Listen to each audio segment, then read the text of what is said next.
Je fais un petit aparté, une petite parenthèse pour revenir sur une conférence, une mêlée de presse du chef par intérim du Parti libéral du Québec, Marc Tanguay, ce matin à l'Assemblée nationale. Je ne sais pas si vous avez vu ça, mais selon ce que je me rappelle, autour de cette table, il y avait pas mal de sceptiques au moment où M. Tanguay, il y a quelques semaines, nous a dit « Ah oui, le téléphone sonne, il y a des gens qui sont intéressés par la course au leadership, n'est-ce pas? » Moi, le premier, je l'avoue, je m'inclus autour de cette table. Bien, aujourd'hui, M. Tanguay en a un peu ri parce qu'il y a quand même pas mal de candidats potentiels, certains déclarés et d'autres potentiels. Écoutons M. Tanguay. Ça sonne encore. Le téléphone sonne. Écoutez, j'ai changé mon forfait. J'ai demandé une messagerie longue. Non, écoutez, le téléphone sonne. Écoutez, quand je vous disais ça, c'était à peu près les mêmes rires, là, il y a une couple de mois, là. Je disais, le téléphone sonne. Vous disais, ouais, Marc Tanguay exagère. Il sonnait, le téléphone, puis il continue de sonner, dans le sens où on va avoir une belle course. OK, on va avoir une belle course avec plusieurs candidats en principe. Mais Michel, c'est ce que vous nous disiez, les libéraux sont contents par les temps qui courent dans la mesure où ils savent qu'ils vont avoir une course. Et qu'ils ont des candidats sérieux, évidemment, ou des candidats crédibles qui vont pouvoir justement susciter cet engouement et ce débat. On sent un changement d'atmosphère. Très honnêtement, cet été, j'ai eu l'occasion d'en fréquenter quelques-uns, puis on voit qu'il y a un peu comme aux États-Unis, il y a de l'espoir, mais il y a un enthousiasme. Et on sent qu'on va finalement avoir un chef de parti qui va pouvoir mener les troupes vers une campagne électorale. Maintenant, c'est ce qu'on sent. Mais il y a encore bien du chemin à parcourir. Mais le plus dur reste à faire, Michel. Bien voilà, c'est ça. Il y a encore bien du chemin à parcourir parce que tout ça, c'est pas basé sur des faits, c'est pas basé sur des visions que ces candidats-là vont apporter au parti. Et toujours le même enjeu, d'aller chercher des nouveaux militants, mais des militants, d'aller faire le plein de ceux et celles qui vont s'intéresser au Parti libéral du Québec. Parce que, on l'a vu dernièrement, les salles ne se remplissent pas si facilement que ça. Ouais. Alors, il va falloir qu'il y ait quelqu'un qui ait, oui, un charisme, mais quelqu'un qui soit suffisamment convaincant, auquel on voudra croire, mais qui aura quelque chose à proposer. Et comment faire la différence entre le Parti libéral, la Coalition Avenir Québec et même le Parti québécois sur justement des enjeux qui nous intéressent. Éducation, santé, immigration, économie. Et si vous avez remarqué, bon, on a un candidat économique, Charles Milliard. Est-ce qu'il saura, lui, repositionner le parti dans la sphère économique? Ouais. Et on verra ce que les autres auront à proposer aussi. Jean-François? Ben, le problème, si M. Milliard devient premier ministre et qu'il y a un déficit, on va dire que c'est le déficit à milliards. Vous pensez à ça? Y avez-vous pensé? Bon, je vous laisse en discuter entre vous, mais j'ai aussi... Michel ne trouve pas ça drôle. Alors, j'ai aussi remarqué que...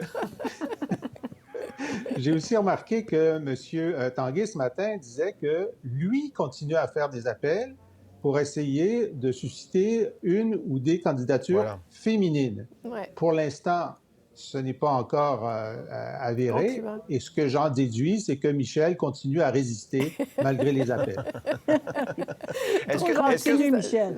Mais je sais qu'ils ont fait des approches féminines, mais effectivement, ça n'a pas fonctionné. Mais c'est intéressant, ça, Françoise. Est-ce que ça prendrait une femme dans la course à la chefferie? Est-ce que c'est un problème pour le Parti libéral, selon vous?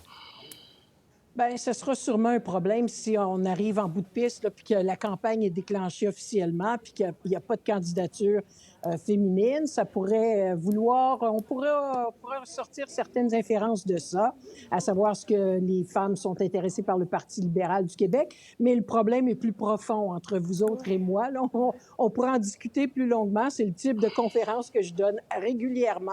L'implication des femmes en politique, ce n'est pas évident, avec les tons extrêmement agressifs. Pas parce qu'on est fait plus avec une couenne moins dure, c'est juste que peut-être qu'on est plus smart, on se dit qu'on n'a pas besoin de ça dans notre vie, et puis qu'on va aller faire des choses beaucoup plus positives et beaucoup plus agréables que d'embarquer dans ce monde qui parfois est très malsain de par les commentaires qu'on peut lire, qu'on peut se faire attribuer, etc. Alors, ça ne veut pas dire qu'il n'y en aura pas, donc je ne me prononcerai pas là-dessus. M. Tanguay me faisait rire un petit peu parce qu'on ne disait pas tellement que ça ne sonne pas au Parti libéral. Souvent, moi, ce qui me fait souvent rire, c'est quand quelqu'un dit « Je reçois des tonnes d'appels qui me disent « Viens-t'en, viens-t'en, viens-t'en ».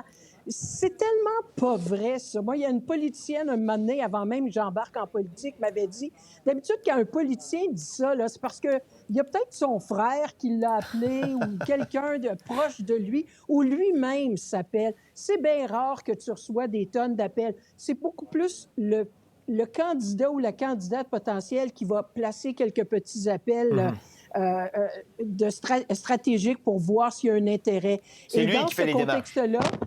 C'est lui qui fait ou elle qui fait les démarches. Mais pour le Parti libéral, sa bouée de sauvetage, ça a été la descente aux enfers de la coalition Avenir Québec.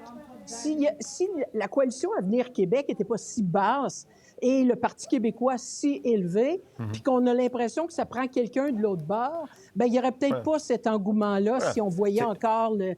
Alors, c'est bon pour eux. Les coïncidences sont ainsi faites que dans la vie, des fois, il faut en profiter.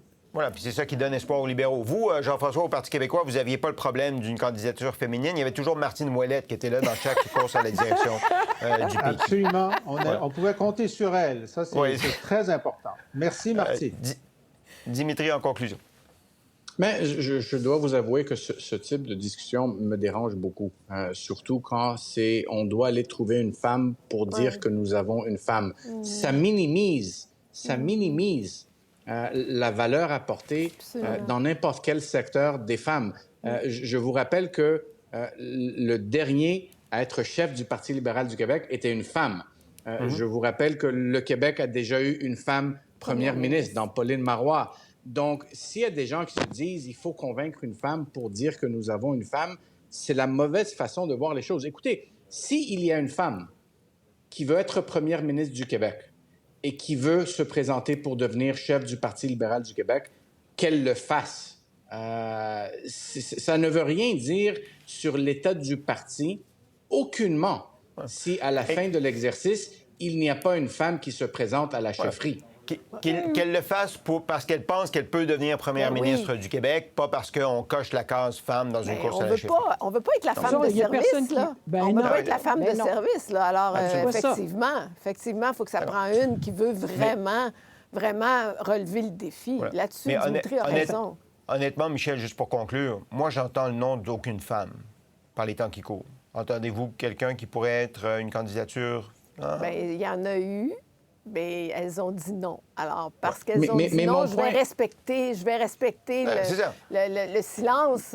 Je ne vais pas dévoiler qui sont ces femmes, mais il y en a eu et elles ont décliné. Elles ont refusé. Pourquoi? Parce qu'elles ont des postes d'envergure au moment où on se parle. Elles ont des postes de responsabilité. Puis elles se disent non, moi, je suis bien là où je suis. C'est un choix personnel à la fin, là. Exact.